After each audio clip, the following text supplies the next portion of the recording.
ஹட்டன் டிக்கோயா நகரசபை தலைவரையும் பிரதேச பொது சுகாதார உத்தியோகத்தரையும் கைது செய்யுமாறு வலியுறுத்தி இன்று ஆர்ப்பாட்டம் ஒன்று முன்னெடுக்கப்பட்டது.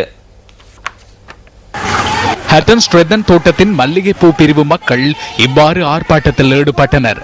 இன்று பிற்பகல் இந்த ஆர்ப்பாட்டம் நடைபெற்றது.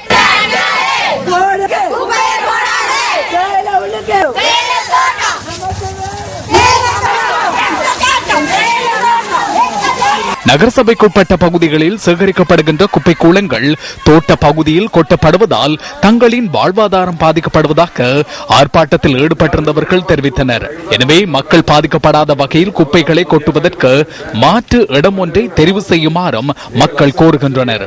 இதேவேளை தமது தோட்ட பகுதியில் குப்பை கூளங்களை கொட்டுவதால் தாம் பெரும் அசௌகரியங்களை எதிர்நோக்குவதாக தெரிவித்து நேற்றும் பிரதேச மக்கள் ஆர்ப்பாட்டத்தில் ஈடுபட்டிருந்தமை குறிப்பிடத்தக்கதாகும். கூட என்ன எடுக்கலன்னு சொல்லி இன்னும் புறக்கடக்கு எடுத்து குறை கிடக்குது.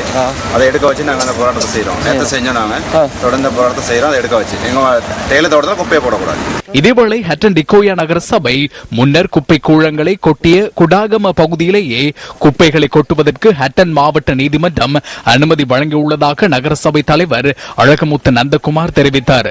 இது தொடர்பான வழக்கு ஹட்டன் நீதவான் நீதிமன்றத்தில் இன்று நடைபெற்ற போது இந்த தீர்ப்பு அறிவிக்கப்பட்டதாக நகரசபை தலைவர் சுட்டிக்காட்டியுள்ளார். இது தவிர நகர எல்லைக்குள் சேகரிக்கப்படுகின்ற குப்பை கூழங்களை கொட்டுவதற்கான தகுந்த இடம் ஒன்றை 1 மாத காலத்திற்குள் தெரிவு செய்யுமாறும் நீதிமன்றம் அறிவுறுத்தல் விடுத்துள்ளது.